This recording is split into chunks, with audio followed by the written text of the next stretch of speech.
What the Hype versi Deep on Topic. Pertama, Komisi Kepolisian Nasional mengungkapkan ada 2 klaster pelaku pemerasan terhadap penonton Jakarta Warehouse Project atau DWP 2024 asal Malaysia. Dalam kasus ini, Propam Polri menyebut total warga negara Malaysia yang menjadi korban dugaan pemerasan saat menonton DWP 2024 mencapai 45 orang. Karim mengatakan bahwa barang bukti dalam kasus dugaan pemerasan kepada WN Malaysia oleh 18 polisi tersebut mencapai 2,5 miliar rupiah. Ia menambahkan saat ini para pelaku juga telah menjalani penempatan khusus di Propam Polri. Timnas Kedua, Indonesia secara mengejutkan terhenti pada fase grup B Piala AFF 2024.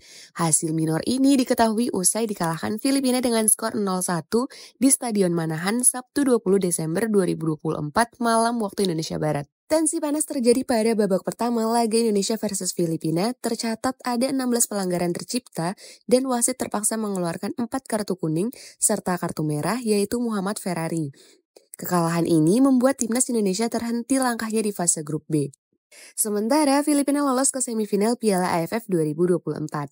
Puncak mudik sebanyak 98.000 orang diperkirakan berangkat dari Bandara Soekarno-Hatta terhitung sejak Sabtu 21 Desember 2024. Asisten Deputi Communication and Legal Bandara Internasional Soekarno-Hatta, M. Holik Muardi mengatakan puncak arus mudik angkutan Natal 2024 dan Tahun Baru 2025 diperkirakan terjadi sejak hari Sabtu.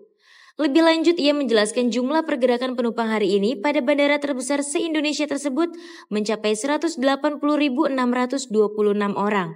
Ratusan ribu pergerakan penumpang di Bandara Suta tersebut terdiri dari penerbangan domestik dan internasional. Perusahaan mobil Honda dan Nissan telah menandatangani nota kesepahaman atau MOU untuk merger. Kedua perusahaan membentuk perusahaan induk baru bersama di Tokyo, Jepang. MOU dibuat oleh kedua perusahaan pada 1 Agustus 2024. Sekaligus dimulainya kemitraan strategis fokus pada kecerdasan buatan dan kendaraan elektrifikasi. Nissan dan Honda sepakat untuk melakukan penelitian dalam teknologi untuk kendaraan berbasis perangkat lunak atau SDV generasi mendatang, khususnya di bidang yang vital untuk kendaraan masa depan. Kelima, Asosiasi Sepak Bola Norwegia menolak pertandingan timnya melawan Israel di kualifikasi Piala Dunia 2026. Hal ini buntut konflik yang terjadi di Gaza.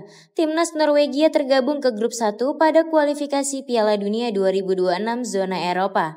Erling Haaland CS satu grup dengan Israel, Estonia, dan Moldova.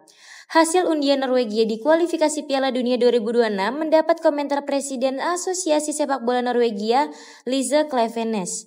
Dia menolak timnya bermain melawan Israel dan meminta UEFA menjatuhkan sanksi kepada Israel. Menteri Ketenagakerjaan Immanuel Ebenezer mengungkapkan jumlah korban pemutusan hubungan kerja hingga Desember 2024 mencapai 80.000 orang. Menurutnya, jumlah itu berpotensi meningkat dalam waktu dekat karena ada puluhan perusahaan yang tercatat akan melakukan PHK. Berdasarkan data yang diterima Kementerian Ketenagakerjaan, jumlahnya mencapai 60 perusahaan. Dari 60 perusahaan yang tercatat tutup atau bakal melakukan PHK, paling banyak merupakan perusahaan tekstil. Menurut kamu gimana, Dioters? Pemerintah akan memberikan diskon tarif listrik 50% selama Januari sampai Februari 2024 untuk masyarakat kelas menengah pelanggan PLN. Menteri Koordinator Bidang Perekonomian Erlangga Hartarto mengatakan, diskon listrik 50% ini diberikan untuk pelanggan PT Perusahaan Listrik Negara dengan daya terpasang 450 hingga 2200 volt ampere. Dengan adanya pemberian diskon listrik ini, PLN akan secara otomatis menyesuaikan pembelian pulsa atau saldo listrik yang semula seharga Rp100.000 menjadi Rp50.000. Kecolongan nama Indonesia usai polisi diduga peras penonton DWP 2024. Kompolnas mendorong Divisi Profesi dan Pengamanan untuk menindak tegas 18 polisi yang diduga terlibat dalam aksi pemerasan terhadap penonton Jakarta Warehouse Project atau DWP tahun 2024 ini. Komisioner Kompolnas Muhammad Hairul Anam mengatakan, kami mengapresiasi langkah yang diambil oleh Propam dan berharap memang ada tindakan tegas dan sanksi yang juga tegas terhadap para pelaku tersebut.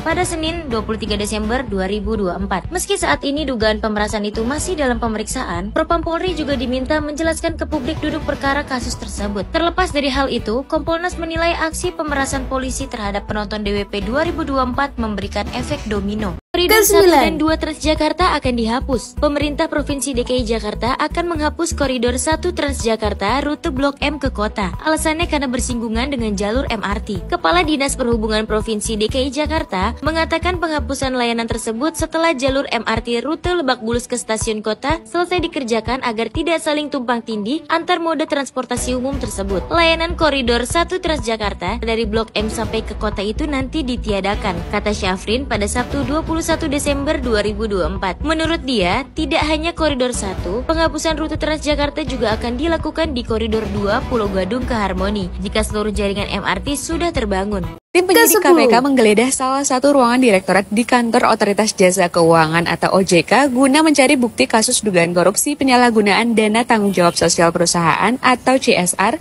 pada Kamis 19 Desember 2024.